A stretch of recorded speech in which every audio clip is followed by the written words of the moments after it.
Before we crack open tonight's cursed can of content, I just want to say a big thank you to all our subscribers, and an extra sinister shout out to the loyal members of the Sinister Elite. You legends help keep the darkness alive.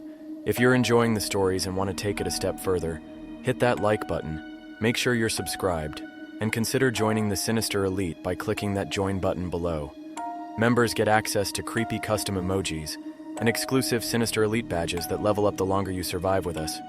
It's like loyalty, but spookier. All right, lights off, headphones in, and let's summon something we'll all regret.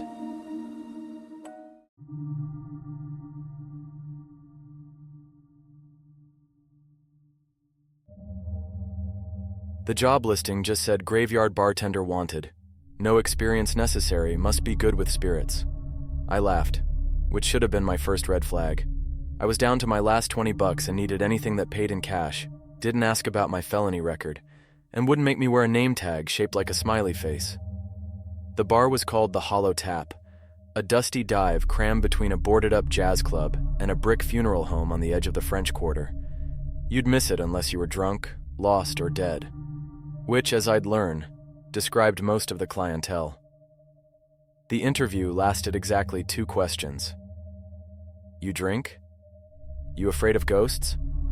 I said yes to the first and no to the second, and the owner, a crusty old dude with one eye and no eyebrows, handed me the keys, a ring-stained bar towel, and a laminated sheet of paper covered in bold red letters. The rules: read this or die screaming. Never pour yourself a drink from anything you didn't open personally. Booth number 6 gets the first pour, always. If they ask for something strong, give them the bottom shelf gin. They can't taste the difference anymore. If the mirror talks to you, ignore it. If someone orders a corpse reviver number 4, ring the fire bell and run to the freezer. Don't ask. Just run. Never ring last call before 3:33 a.m. They'll think it's time. There were 7 more rules, but they were scratched out with what looked like a bloody thumbnail. A doodle of a mop was drawn next to them like a warning. I laughed again. Stupid. The old man didn't say goodbye. He just tossed me a key to the front door, walked out the back, and vanished into the fog like some crypt keeper version of David Blaine.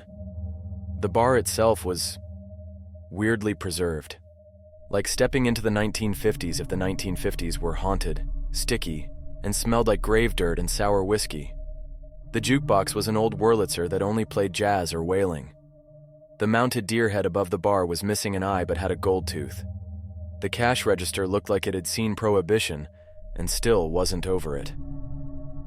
Booth number 6 sat directly under a busted ceiling fan. Nobody was there yet, but a shot glass was already on the table. Empty, tipped at an angle like it had been placed there by a ghost in a hurry. I shrugged, grabbed the bottom shelf gin and poured it full. The glass immediately vanished. I blinked, looked under the table, looked behind me. Gone. I hadn't even unlocked the front door yet. By 9:01 p.m., the regulars started showing up. Not by foot, they just appeared. 1 second, the bar was empty. Next, 5 shadowy figures were sitting in chairs that hadn't creaked, sipping drinks that hadn't been poured. They didn't talk. They just watched and smiled. I swear one of them nodded at me. I swear another had no jaw. I poured drinks for people who didn't ask. Gin, room, whiskey that smelled like old books and sadness. The bottles never ran dry even when I watched the liquid pour out of them. The mirror behind the bar was cracked. At first I thought it was just grime or streaks, but when I looked closer I realized it didn't reflect the bar correctly. In the real bar I was alone behind the counter. In the reflection I wasn't. There was a bartender in the mirror, yeah, but it wasn't me. He was wearing my shirt, sure, but his face was wrong, like it had been drowned and stitched back together. His mouth was stitched shut, but he kept mouthing something anyway. I turned away. Rule number 4. I didn't even make it an hour before I broke it. A guy in a tattered suit approached the bar around 10 p.m. His skin was pale and loose, like he'd been left in a sauna too long. He smelled like lilies and wet dirt. "Got any new spirits in tonight?" He rasped, grinning with no teeth. No. Just the usual.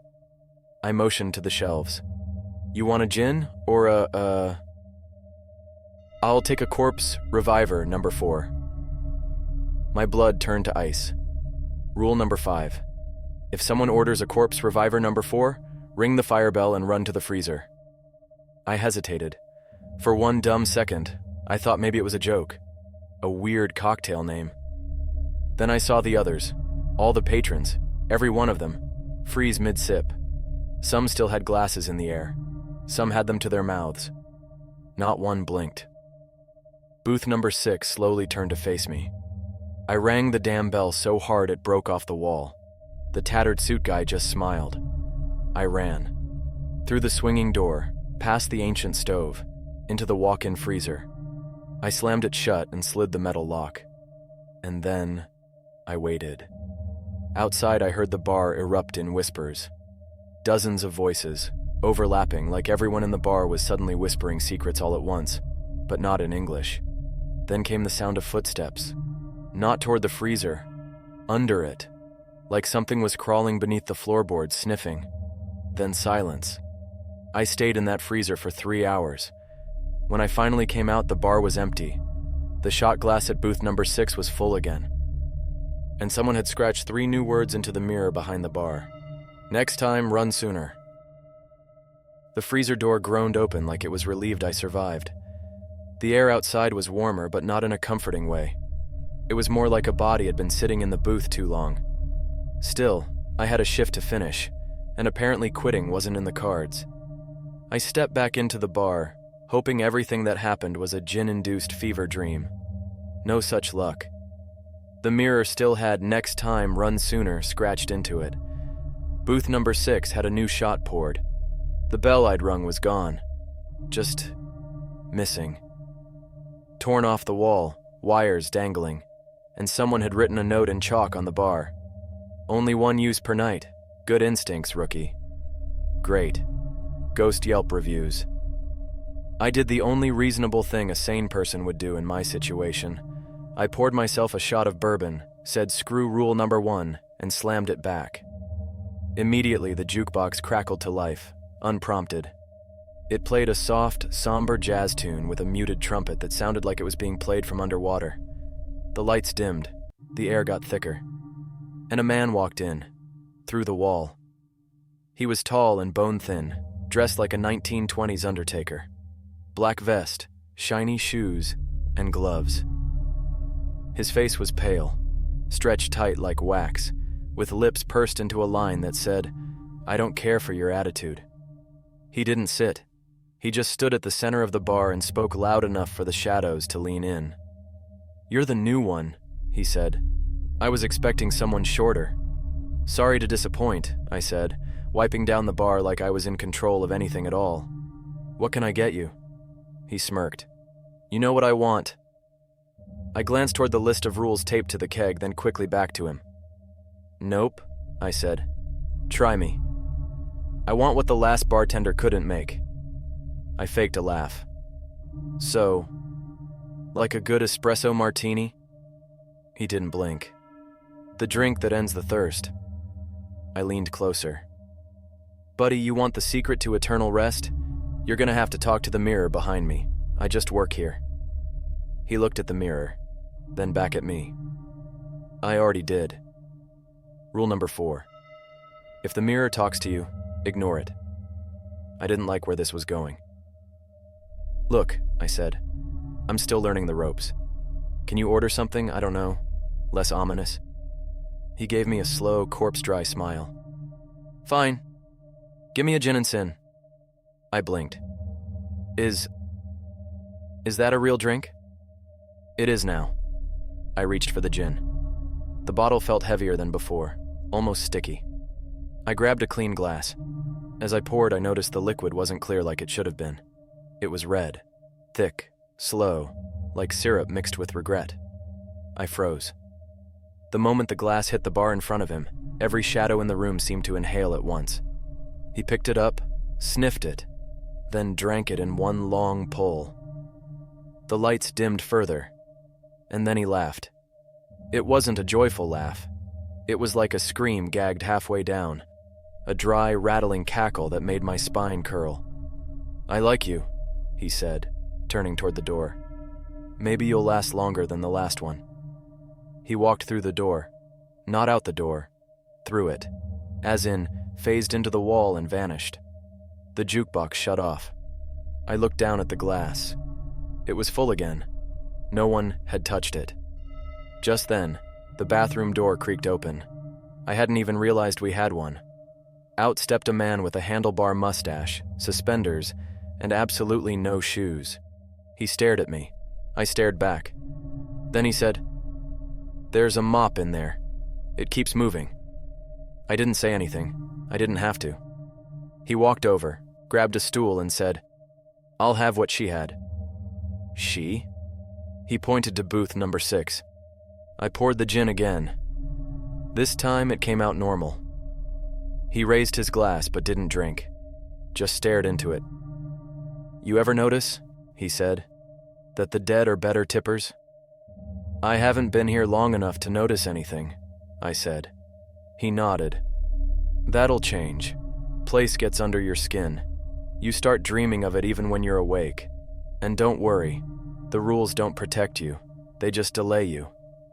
"Delay me from what?" He smiled sadly. "From becoming part of the furniture." Then he drank. I blinked and he was gone.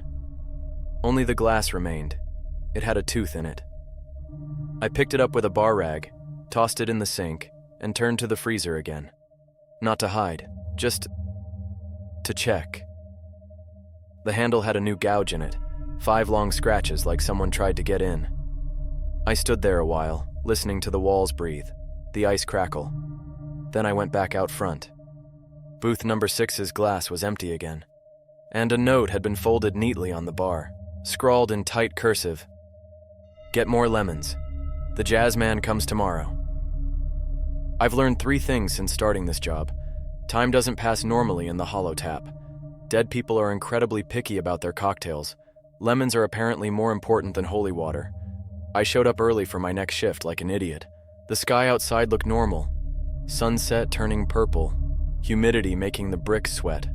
But the moment I stepped through the door, it was like I'd entered a pressure cooker for souls.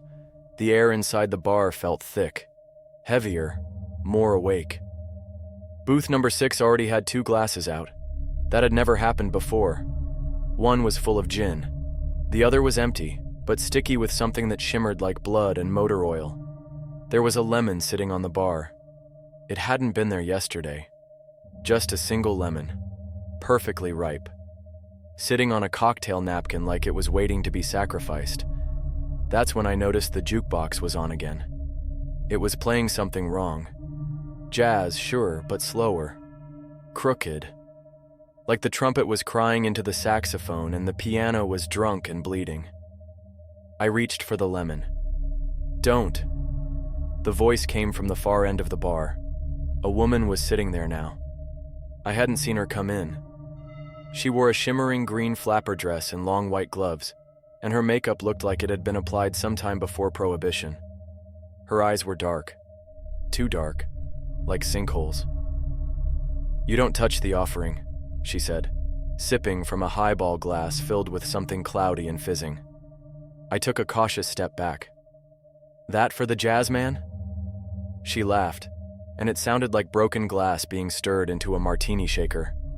"No, darling, that is the jazz man." I looked at the lemon again. It was vibrating slightly, like it was purring. "You're screwing with me," I muttered. She leaned forward, her elbow on the bar, one finger tracing the rim of her glass. "No one screws with you, sweetheart. Not in this place. You're the screw." I gave her a tight smile. "You got a drink order or just a talent for ominous riddles?" She smiled back. "Make me a rattlesnake, and don't skimp on the absinthe." I turned to the bar. We didn't have absinthe, at least I thought we didn't, but when I checked the shelf, boom, there it was. A dusty green bottle labeled Absinthe du Sommeil, with a wax-sealed top and a snake coiled around the logo. I poured the drink. It hissed when it hit the glass. Literally hissed. I set it down gently.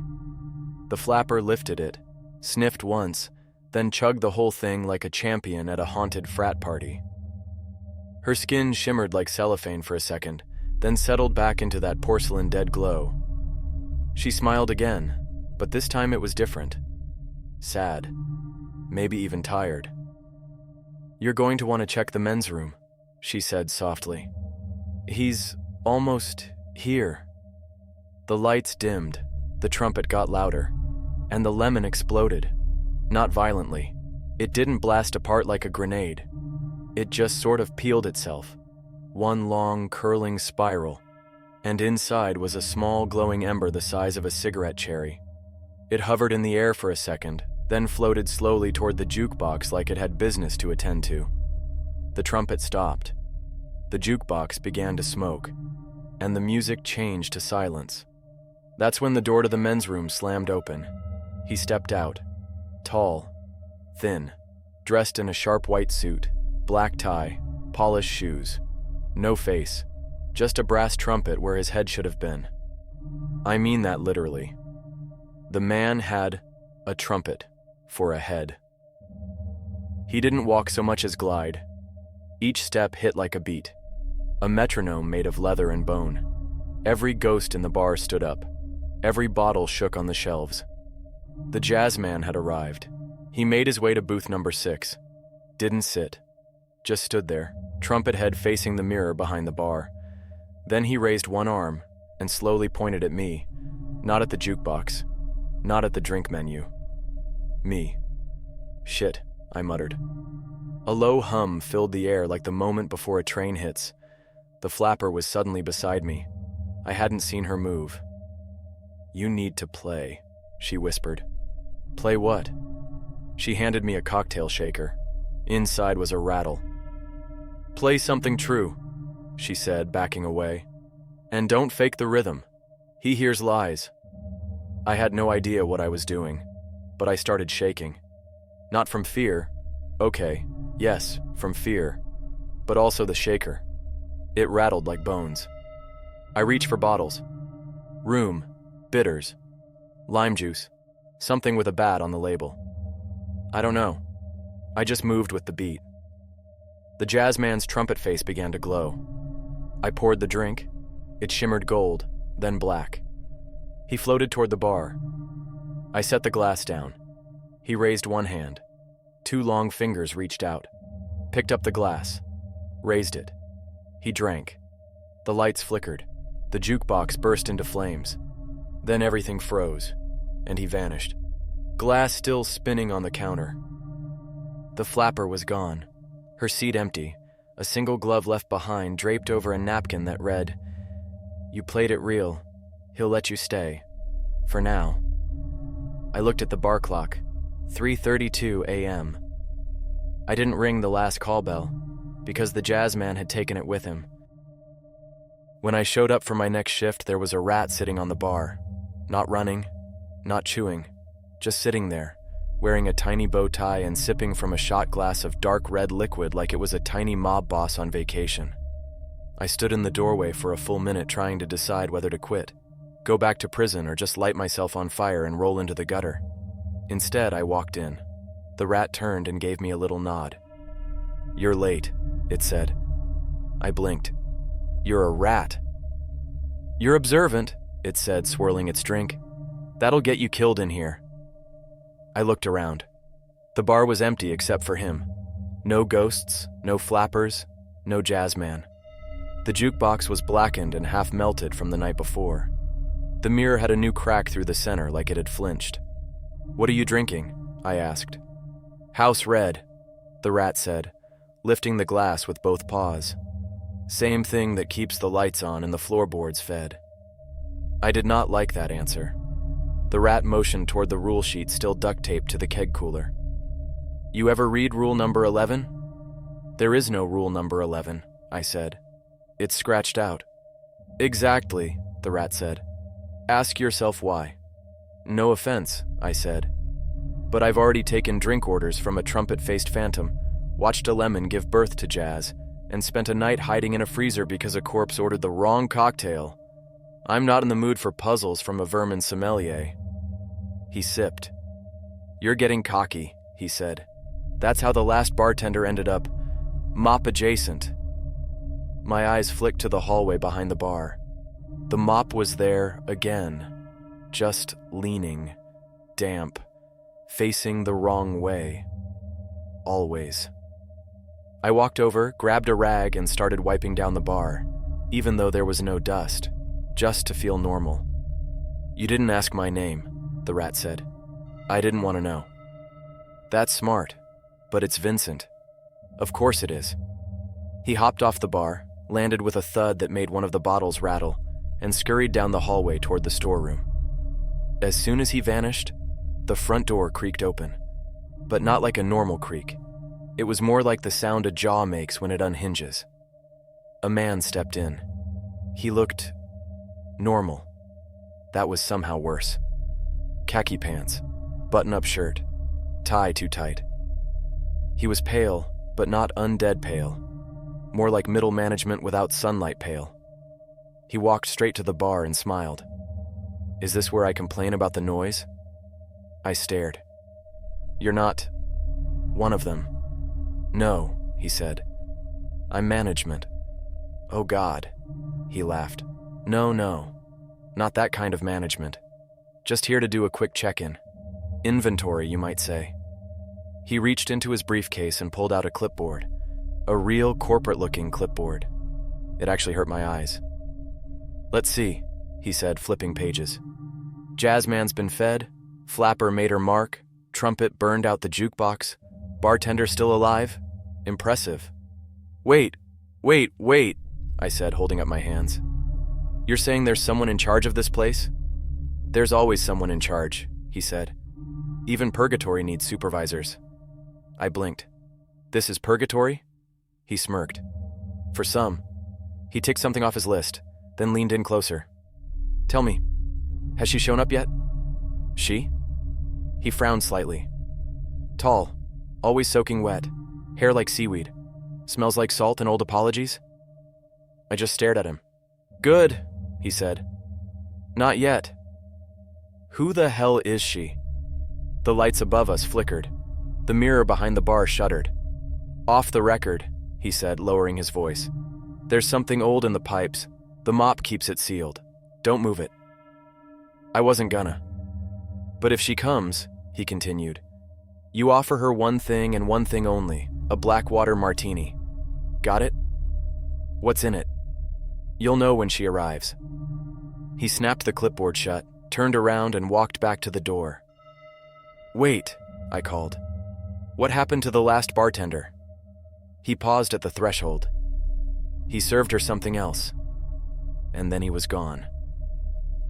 The rat returned 10 minutes later, dragging a cocktail stirrer like a baseball bat. You're still alive, Vincent said. Good. I like a bartender with staying power. I sat down. What's a Blackwater martini? He froze. Then he slowly climbed onto a stool, looked me dead in the eye, and said, Pray you never find out. At 2:37 a.m., the bar started crying. Not metaphorically. I mean actual audible sobbing. It came from the walls, low, muffled, like the building itself was grieving. I checked the taps, the freezer, even peeked under booth number 6. Don't recommend it. Nothing. The mop hadn't moved, but the floor around it looked wet, and not the usual mop wet. This stuff shimmered, like black oil with flecks of crushed pearl. Vincent the rat was passed out in a martini glass filled with something I did not pour. The mirror behind the bar had fogged over like it was breathing. On it, someone had drawn a crude stick figure with an X for a head. The jukebox was still a melted carcass, but now it was humming again. Just one note. Over and over. I was wiping a glass that didn't need wiping, again, when the front door opened. That's when I smelled it. Salt water. Cold, briny, and ancient. Like a fishing boat that hadn't docked in decades. The scent hit like a wave and made the air feel thicker, heavier. My eyes stung. She walked in slowly, like gravity was unsure what to do with her. Soaking wet, just like the clipboard guy described. Her dress clung to her frame like seaweed, torn and dripping. Her hair was a tangled mass of kelp and knots. Her skin was bluish-white, like something found at the bottom of a lake. Her eyes were solid black, not empty, but full, deep. She sat at the far end of the bar without a word. The sobbing from the walls stopped. I stood still, heart pounding, throat dry. Then she spoke. "I'm thirsty." I remembered the words from the suit guy last night. Offer her one thing and one thing only, a Blackwater martini. "Coming right up," I said. I turned and opened the bar fridge. Nothing. The liquor shelf? Same stock as always. No label said Blackwater. But then, the mop dripped. A single droplet landed on the floor beside me. It hissed like acid but didn't burn through. It just sank in and vanished. I looked at the mop bucket. It was full. Not of water, though. It looked like ink, but alive, swirling in slow, rhythmic pulses, like it was breathing. I grabbed a clean shaker, poured in ice, reached for the bucket. My hand trembled as I dipped the bar spoon into the mop bucket and swirled.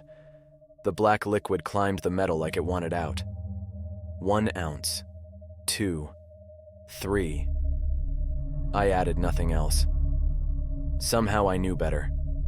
I shook the concoction like it was nitroglycerin, poured it into a frosted martini glass. It looked like liquid night, pitch black with flecks of silver, like it was stirred from the sky. I slid it across the bar. She didn't touch it. Not yet. She stared at me with those abyssal eyes. I drowned because he forgot to come back for me.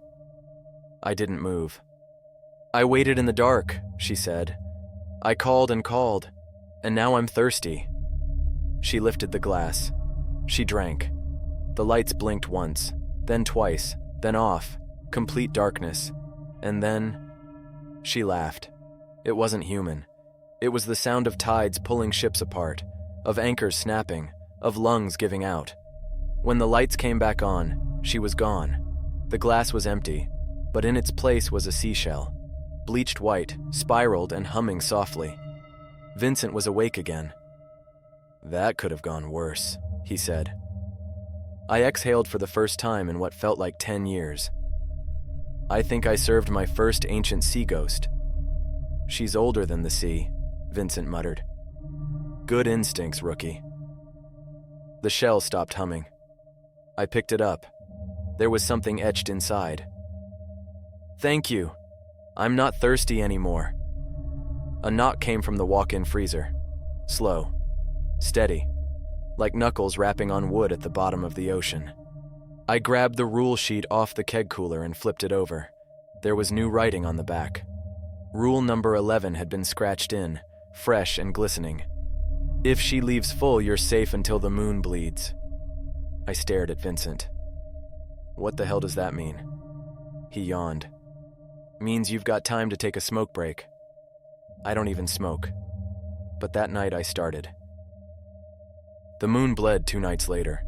I was on break, sitting on the back steps of the bar with a cigarette I didn't light, because the wind back there isn't made of air, when I looked up and saw it. Blood red, glowing like a warning flare in a horror movie. Vincent was on my shoulder, gnawing a peanut like a squirrel that owed money to the mob. "Uh-oh," he said. "Looks like your tab just came due." Back inside, the bar had changed again. The mirror was gone. Not cracked, not broken. Gone. Just a gaping rectangle of emptiness where it used to be. No drywall, no studs. Just black space humming like a distant engine. Booth number 6 was empty. So were booths number 1 through number 12. That had never happened before. There was one drink sitting on the bar. Neat. No ice. Pale amber liquid in a square glass. And a note beneath it. "Sit down." I didn't want to, so I did. As soon as I touched the stool, everything shifted. The bar vanished, not faded. Blinked. 1 second I was sitting at the counter. Next I was in the middle of an old theater. Velvet seats, rotted carpet, stale popcorn and mold. The stage curtain creaked open, and the show began. A spotlight clicked on, revealing me, or a version of me. Same face, same apron, same permanent stress sweat. But this me was older. Eyes bloodshot, movements stiff, voice dead. He stood behind a bar I didn't recognize, but it looked familiar. Like the bones of the hollow tap if it had been built underwater and aged in a coffin. There were customers, things that looked vaguely human, some with teeth too long, some without eyes, one with no face at all, just a straw where a mouth should be. They all drank, and laughed, and whispered my name. The me on stage looked up suddenly, right at me. "Last call," he said. Then he slit his throat with a bar key. I was back in the bar. Same stool, same air, same drink, still untouched in front of me. Vincent was curled on a coaster like nothing happened. "You get the matinee special?" he asked, yawning. "They don't do popcorn anymore. Budget cuts." I stared at him. "Was that a warning?" He nodded. "Yup." "Was that my future?" He nodded again. "Could be." "Could be?" He scratched behind his ear. "This place doesn't kill you. It just waits for you to give up. The moment you start going through the motions, you're done." I looked around. The bar was still empty. No whispers. No ghosts. Just a drink on the counter and the rat-shaped version of my conscience lounging on a corkboard coaster. I reached for the glass. Vincent growled softly. "Don't." "It's not from them," I said. "It's from me." "That's worse." I held it up to the light. The liquid inside shimmered gold and green. It smelled like cloves and regret. I drank it anyway. It burned. Not like booze. Like memory. I saw my old apartment. My sister. That fight we never fixed. The one phone call I didn't return. My dad's empty chair. My ex's packed bags. All the things I pushed down behind jokes and double shifts and shots poured for strangers. I dropped the glass. It shattered. But there was no sound. Vincent climbed up my arm and onto my shoulder again. "Feel better?" "No." "Good. Now you're paying attention." That's when the front door opened. I expected a ghost, or a demon, or the jazz man back for round 2. Instead, it was a regular guy. Plaid shirt, glasses, looked like he belonged in a library, not in the middle of hell's happy hour.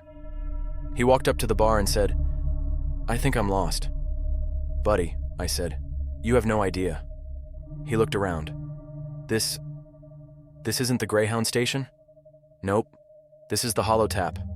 He blinked. "Like the bar from the stories? Online?" I froze. "What stories?" "Reddit. Creepy stuff. My cousin reads it all the time. Said there was a haunted bar in New Orleans with rules and... Wait." He looked at me. "Is this one of those escape room promotions?" Vincent burst out laughing. Fell off my shoulder. Rolled across the bar like a furry rubber ball. I didn't laugh. I just looked at the guy. He wasn't dead. He wasn't supposed to be here. "Did you walk in?" I asked. "Yeah. Door was open. Thought I'd grab a drink." "No," I said quietly. "You don't belong here." He frowned. "What do you mean?" I reached for the bat behind the bar, the one carved from coffin wood, the one the old bartender left. I didn't want to use it, but the air changed. Every stool in the place turned slowly toward him. The floor growled. Booth number 6 filled itself. The guy backed away. "Okay, I'm leaving." "You can't." "What do you mean I can't? The mirror screamed, and from the black hole behind the bar, something began to crawl out. I grabbed the bat. Too late. The guy was gone. Gone like he'd been unmade. All that was left was his phone, buzzing silently on the bar with a Reddit thread still open. "Anyone ever hear of the Hollow Tap? Supposedly you can get in if you break the rules." I looked at Vincent. He looked at me. And I finally understood what rule number 12 was for. There was no rule number 12. Because once someone walks in who isn't invited, the rules don't matter anymore. The bar doesn't breathe like a building anymore. It breathes like a beast. After the Reddit guy vanished, the hollow tap shifted. Literally. The walls widened. The booths moved 2 inches farther apart. The floorboards creaked like they were realigning their spine. The bar got, bigger. But emptier. Vincent said nothing for hours. He just curled up in a peanut bowl and didn't blink. That's how I knew we were screwed. At 2:02 a.m., the power cut out. No thunder, no flicker, just gone. Everything dipped into that thick black silence like someone poured tar into the air. I lit a bar candle. It flickered once, then hissed out. I tried the flashlight app on my phone, but the screen showed nothing but static and a slow spinning loading wheel that never finished. "Vincent," I whispered. "Is this part of the plan?" He didn't move. He just whispered, "Don't talk." I shut up, and then it started. Knock, software far away. Knock, knock, closer. Then breathing. Not mine, not Vincent's, not human. It came from the freezer. The knock again, on the inside of the walk-in door. The bar rules never said what to do about that. But then again, I'd already broken a dozen of them. What was one more? I walked to the back, candle in hand. The walk-in freezer door stood still. The handle gleamed in the dark like a dead man's grin. I reached for it. Vincent hissed from the bar. "Don't, doctor. It." "Then what the hell do we do?" I snapped. "We wait for whatever's knocking to let itself in?" The knock came again, this time with rhythm. 3 knocks, then 2. Then silence, then 3 more. I blinked. "Is it knocking the jazz beat?" Vincent jumped down from the bar, scurried over, and climbed my leg like a panic-stricken squirrel. He was shaking. "That's not jazz," he whispered. "That's the correction beat." "What the hell is that?" "The beat that comes when the story's gone sideways." I paused. "Is it because of the Reddit guy?" He nodded. "If someone finds the bar who wasn't summoned," Vincent said, "it opens a loop, a contradiction. The hollow tap can't have witnesses. And the knockers in the freezer? They correct the problem." Just then, every stool at the bar spun violently toward the freezer, their metal legs screeching on the floor. Then the jukebox, still half melted, started glowing. No music, just a soft pulsing light. And the mirror? It came back. Not the old one. A new mirror. Twice the size. Jet black. No reflection. Just words. Written in red. "You broke the rules. You let him in. Clean it up." "I didn't mean to," I muttered. The freezer handle turned on its own. Click, click, click. I grabbed the bat made from coffin wood. "Vincent?" "Yeah?" "Stay behind me." "Already am." The freezer door swung open. Cold mist rolled out. So thick I couldn't see past my knees. Inside stood a man. Except it wasn't a man. Not anymore. It had the Reddit guy's shirt, his glasses. But everything else?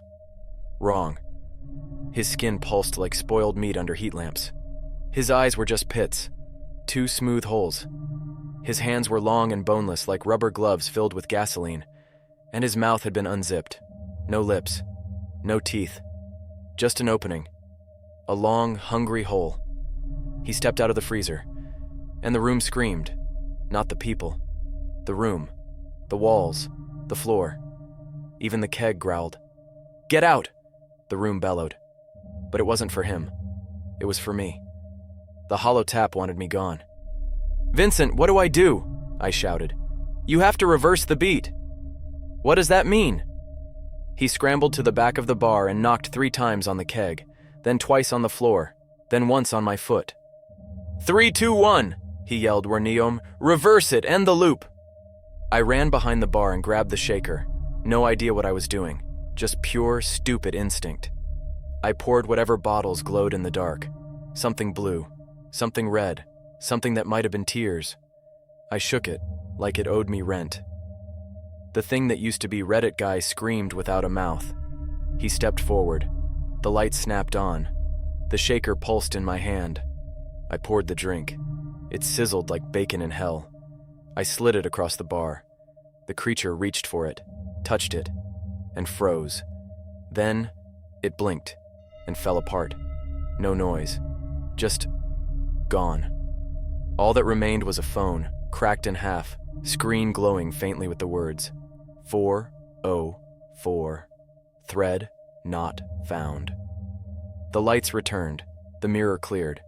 Vincent collapsed on the bar like a used dish rag. I sat beside him, heart hammering. The jukebox hummed.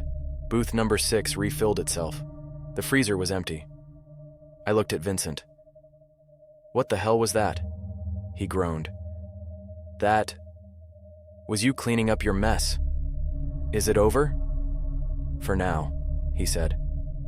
"But the tap doesn't forget. You ever break the beat again, the mop's not gonna help you." I turned to the hallway. The mop was gone, just a single streak of moisture where it used to be. And a new note taped to the mirror. "Don't let another one in. Next time we mop you." I didn't sleep after that shift. Couldn't. Every time I closed my eyes, I heard the beat again. 3 knocks, then 2, then silence. Like the universe was trying to finish a song it couldn't remember. The next night I showed up early. Not because I wanted to, because I felt summoned. The kind of compulsion you feel when your name's been carved into a list you didn't sign up for. The hollow tap didn't open normally anymore. It revealed itself. One moment it was a crumbling brick wall between a jazz club and a taxidermy shop. The next, the door just existed, glowing faintly like a slit in reality. I opened it. Inside, the bar was packed. Not with ghosts, not with customers. With versions of me. I froze in the doorway. Behind the bar, I was pouring drinks. At booth number 6, I was laughing at a joke I didn't tell. At the jukebox, I was fixing wires with a screwdriver made of bone. Near the freezer, I was mopping up something that looked suspiciously like time. Dozens of me, all at once. Every version wore the same apron, same tired eyes, same burn scar on the wrist from my second shift. Vincent was on the bar, calm as ever. He waved. "Welcome to Recursion, rookie." I stepped in. Immediately, every version of me turned to look. The bar fell silent. The real me, the now me, stood still, heart thudding like a kettle drum. Then one of the other me's walked up. This one looked older, not by age, by experience. He had rings under his eyes that had rings of their own. He handed me a cocktail napkin. On it were 4 words. "Only one leaves tonight." Then he punched me in the face. I went down like a sack of haunted potatoes. The other me's burst into chaos. Fists flew, bottles shattered. Someone, possibly me, stabbed another me with a lemon zester. Vincent didn't intervene. He just sipped something green and fizzy and whispered, "This was inevitable." I crawled behind the bar, ducking a flying ice scoop. One of the MSs was making Molotov cocktails from absinthe and cocktail straws. Another tried to trap me in the walk-in freezer. It wasn't a fight. It was a selection process. The holotap didn't want a bartender. It wanted the right one. From beneath the bar, I spotted the mop again, propped against the liquor shelf, damp and indifferent. No matter which version of me existed, the mop always stayed. I grabbed the shaker. One of the older me's lunged at me, missing 3 teeth bleeding from the nose. "Gimme that," he hissed. "You don't deserve it. You're not the real one." I slammed the shaker into his face. He poofed. Not like he died. Like he got edited out. Gone mid-punch. I stared at the shaker. Vincent grinned. "Now you're catching on." One by one, I fought the others. Not with fists, though there were plenty of those, but with rhythm, with instinct, with choices. Every time I made the right move, another me disappeared, until only 2 remained. Me, and the me who never took the job. He stood at the bar, clean, happy, wearing a suit. No apron, no mop streaks on his shoes. What happens if I win? He asked. I don't know. What happens if you lose? I looked at the mirror behind him. It showed only me now, the bartender. Then no one remembers us. He sighed. You were always the stubborn one. I had to be. I kept serving drinks to the dead. He smiled softly. Then he stepped forward and hugged me. And faded. Just like that. No violence, no noise. Just acceptance. The bar returned to normal. The bottles stopped shaking. The light steadied. And all that remained was me. The only one left. Vincent hopped onto my shoulder. Hell of a night, huh? Was that a test? Everything's a test. Did I pass? He paused. You survived. I looked at the mop. Still damp. Still there. I think I hate this job, I said. Vincent laughed. You're finally qualified. I turned toward the keg cooler to tape the rules back up, and noticed something new taped beside it. A Polaroid. Of me. Standing behind the bar. Smiling. But the bar in the photo wasn't the hollow tap. It was bigger. Brighter. Worse. Beneath the photo were 3 new words.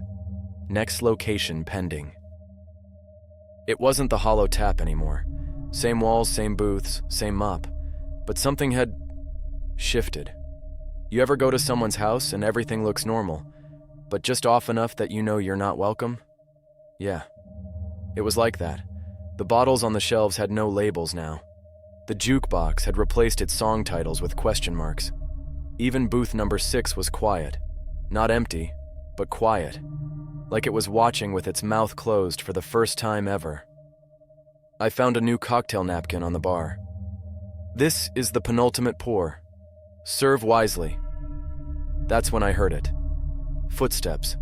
From upstairs. Problem is, there is no upstairs.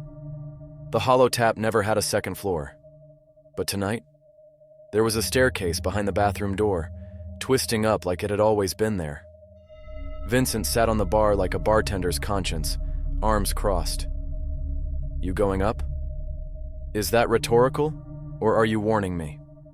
I don't warn, he said. I just report the aftermath. I stared at the stairwell. Dark, impossible, inviting. I grabbed a bottle labeled only with a crescent moon and took one long pull. It tasted like everything I've ever regretted. Then I climbed. The steps groaned underfoot, like they resented being walked on. The walls were damp, pulsing faintly like lungs. About halfway up, I passed a sign. Employees only beyond this point. Underneath, scribbled in chalk. You're not just an employee anymore. At the top was a door. Behind it, a bar. Bigger than the hollow tap. Modern, gleaming. Neon trim, glowing like fresh wounds. But empty, except for the man at the far end. Polished shoes, crisp apron, polite posture. He looked like a hotel bartender from a 5-star place that only served forgotten gods. He smiled. You made it. I stepped in. Is this the final round? Not quite. This is the pre-shift briefing. I didn't apply for this. He laughed softly. No one ever does. But you're still standing. That's more than most. I approached the bar. The mirror behind him didn't reflect anything. Not me, not him. Just a dark sea. He gestured toward a drink already waiting. It looked normal. Gin, lime, ice. But it spun slowly in the glass, like the laws of physics were having a mild panic attack. What is it? I asked. A memory wash. Last drink before your promotion. Promotion? You've passed the test. The bar likes you. That doesn't sound like a good thing. It isn't, he agreed. I didn't touch the drink. Instead, I asked, what happens if I don't take it? He looked up at me. Really, looked. Then you keep remembering. Every shift, every ghost, every time you had to serve something that wasn't human. And if I drink it? You wake up tomorrow behind a different bar, new rules, new mop, clean slate. I stared at the drink. It shimmered once, like it wanted me. No more Vincent? I asked. No more Vincent. No more flapper ghosts or trumpet-headed jazz monsters or Reddit bros that shouldn't exist. Nope. Just customers who smile, tip well, and never ask what's in the drink. I picked up the glass, held it, then set it down. No, I said. I want to remember. He sighed and smiled. The bar will be disappointed. I'm used to that. Behind me, the room changed. Not shifted. Changed. Gone was the neon, the sleek counter, the polished glasses. I was back at the hollow tap. Vincent was on the bar again. You pass? No such thing, I muttered. He hopped over to the register. Good. That means you're still you. The door creaked open. A single man entered. Old, wearing a cloak made from black veils. No face, just a mouth. It opened slowly. I'm thirsty. I nodded. First drink's on me. The old man with no face sat at the bar like a statue carved from bad dreams. His mouth was the only part that moved, wide and slow, like it wasn't made for chewing food or speaking words. Just drinking. I'm thirsty, he said again. I nodded. You want the special? He didn't blink, didn't move, just said, pour me something you made. Something from you. The shelves behind me were full of every bottle imaginable. Some corked, some sealed with wax, some that glowed, hummed, or shivered if you looked at them too long. And for once, I didn't reach for any of them. Instead, I grabbed the empty shaker and started pouring from memory. A little regret, a little rage, a splash of hope, aged in silence. The last of my innocence. Just a drop, scraped from behind my ribs. I added 3 ice cubes that had never melted in anyone's drink. Shook it all with the rhythm Vincent taught me. The right beat, not the correction one. I poured it into a short glass. The liquid looked like rain on a city sidewalk. Gray, oily, full of reflections that didn't belong to anyone. I set it in front of the man with no face. He didn't touch it. Why did you stay? He asked. His voice was everyone's. My mom, my ex, the landlord who threw me out last winter, the last person I ghosted. I stared at him. Because someone has to. And the rules? He asked. You broke more than you followed. Yeah, I said. But I kept the spirit. Vincent, still perched on a tip jar, muttered, Nice one. The faceless man nodded. Then he picked up the glass and drank. All of it. No reaction, no sound, no commentary.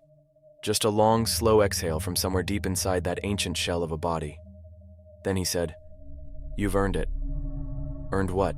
I asked. He stood. Last call. The lights dimmed.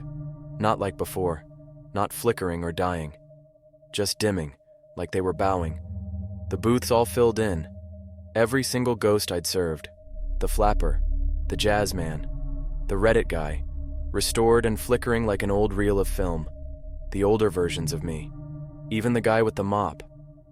They all raised their glasses in unison. The jukebox lit up. The cracked mirror shimmered with light. The bar glowed like a lighthouse in a world that had forgotten the sea. The faceless man stepped away from the bar and vanished into the wall like mist in reverse. Behind him, the door to the hollow tap shut on its own. The open sign flipped too. Closed until the next pour. And just like that, I was alone. Except for Vincent. He looked at me with eyes that were too tired to be rodent. Is it over? I asked. He stretched. Not quite, but it's quiet now. The bar's had its fill. I took a seat at the bar. Poured myself a shot of something that hadn't existed before tonight. It tasted like survival. Do I get a break? Vincent grinned. You are the break.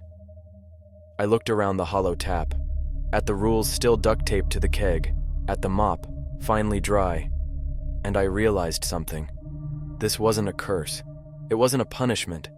It was a post. A post where the living pour for the dead until it's their turn to sit down and sip. I took another drink and whispered to the empty room. Last call, if anyone's listening.